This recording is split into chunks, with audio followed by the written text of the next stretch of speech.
No nosso país, o número de pacientes com doença renal crônica está crescendo. E pela grande mudança epidemiológica, demográfica e nutricional nos últimos 30 anos, lamentavelmente, continuará aumentando. Este fato interfere diretamente na vida dos pacientes e de suas famílias, no Sistema Único de Saúde e em todas as esferas de governo.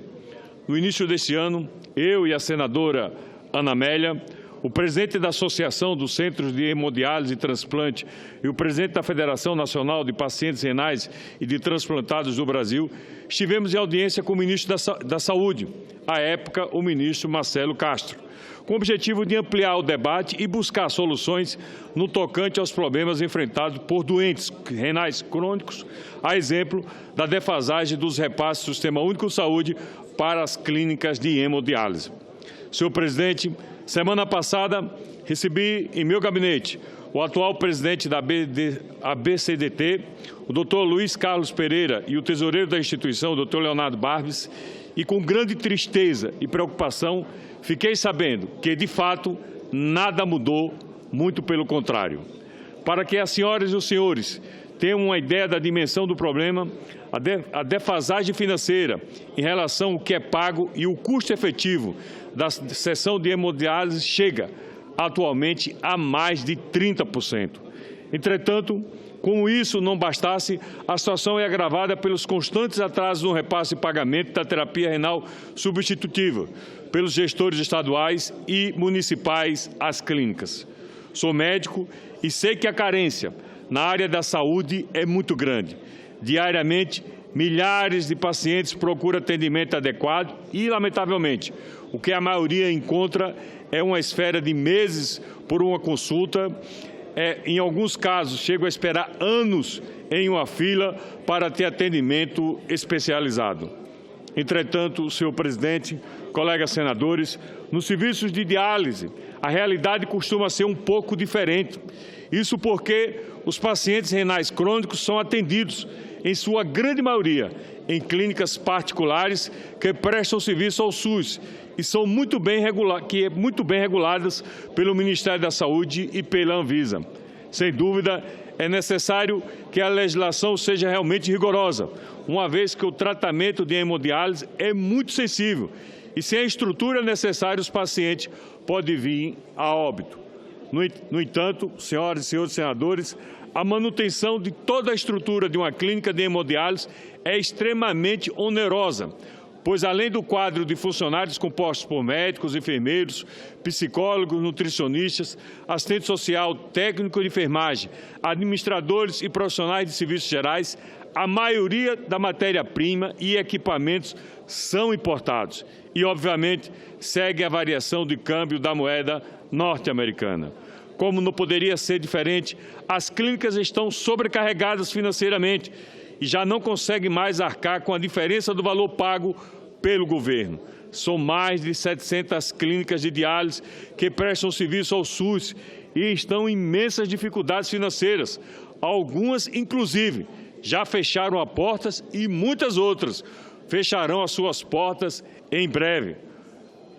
O atendimento poderá ser interrompido e, dessa maneira, mais de 110 mil pacientes estão sendo ou poderão serem prejudicados. O quadro é grave e é grave em todo o país. Só para citar o exemplo do meu estado, Sergipe, para piorar a situação, não se faz um transplante sequer há pelo menos 6 anos. Diante dessa triste realidade, muitas pessoas morreram à espera de um transplante de rim. Imagine, senhoras e senhores senadores, se as clínicas parassem de atender aos pacientes do SUS. A realidade é que, diante do quadro que se estabeleceu após 4 anos sem reajuste no valor da sessão de hemodiálise, o cenário é assustador. O cenário é extremamente assustador. Senhor presidente, há cerca de 2 meses foram avaliadas as planilhas do custo da Associação Brasileira do Centro de Diálise e Transplante da Sociedade Brasileira de Nefrologia e do Ministério da Saúde. Na ocasião, os técnicos do próprio Ministério chegaram ao valor de R$ 231,58. No entanto, o ministro da Saúde anunciou um reajuste de 8,47 a partir de janeiro, portanto, não cobrindo os custos. As perguntas são: até quando as clínicas de diálise deste país vão conseguir subsidiar a terapia renal substitutiva? Porque, de fato, o que vem acontecendo em todo o país.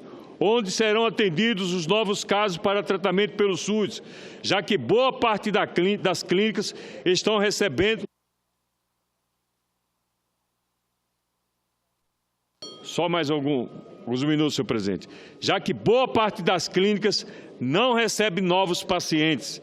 A situação é grave, repito. E a última pergunta: os brasileiros que, por desventura, venham a desenvolver uma doença renal crônica, estão sendo atendidos ou estão sendo condenados à morte?